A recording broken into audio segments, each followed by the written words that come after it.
Total quality management বা TQM এর 7টি কি কম্পোনেন্ট। TQM সফল করার জন্য দরকার শক্তিশালী লিডারশিপ। একজন লিডার শুধু বস নন, তিনি ভীষণ সেট করেন যেন তারা একসাথে কোয়ালিটি ইমপ্রুভ করতে পারে। লিডার যদি নিজে কোয়ালিটিতে বিলিভ করে তাহলে টিমও ফলো করবে।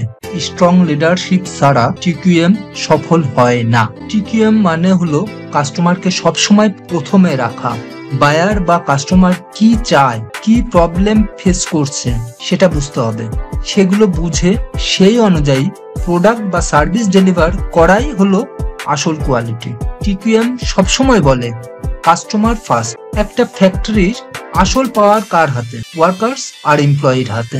কোয়ালিটি শুধু ম্যানেজমেন্ট দিয়ে হয় না, দরকার এমপ্লয়ি ইনভলভমেন্ট। তাদের ট্রেন করতে হবে, এম্পাওয়ার করতে হবে আর ডিসিশন মেকিং এ ইনক্লুড করতে হবে। তবে ফ্যাক্টরিতে পজিটিভ চেঞ্জ আসে।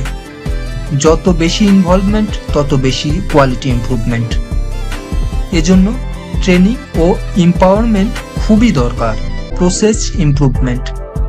TQM মানে ওয়েস্ট কমানো, ইরোর কমানো আর প্রসেস এফিশিয়েন্ট করা বা প্রসেসকে বারবার ইমপ্রুভ করা। Lean, six sigma, kaizen, process mapping, SPC সব টেকনিক এখানে কাজে লাগে। এসব টেকনিক দিয়ে ওয়ার্কফ্লো অপটিমাইজ করা হয়। সিম্পল কথায় ওয়েস্ট কমাও, এফিসিয়েন্সি বাড়াও আর প্রসেসকে ডাটা ড্রাইভেন করো। এরপরে আসে সাপ্লায়ার রিলেশনশিপ। সাপ্লায়ার্স এর মান ভালো না হলে প্রোডাক্টের মান ভালো হয় কিভাবে? একটা স্ট্রং সাপ্লায়ার নেটওয়ার্ক ছাড়া কোয়ালিটি পসিবল না। তাই স্ট্রং সাপ্লায়ার রিলেশনশিপ হলো TQM এর একটি কি কম্পোনেন্ট। কোয়ালিটি সাপ্লায়ার মানে কোয়ালিটি প্রোডাক্ট। Continuous improvement. এখানে আসছে জাপানি ফিলোসফি কাইজেন, মানে ছোট ছোট কন্টিনিউয়াস ইমপ্রুভমেন্ট। TQM এর সবচেয়ে বড় কি হলো কন্টিনিউয়াস ইমপ্রুভমেন্ট।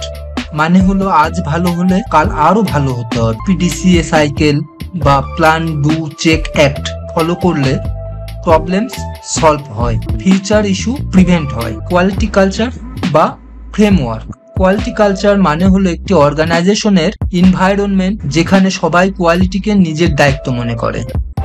TQM শুধু একটি সিস্টেম না, এটা একটা কালচার, একটা মাইন্ডসেট যেখানে সবাই মিলে কোয়ালিটিকে নিজের রেসপন্সিবিলিটি ভাবে।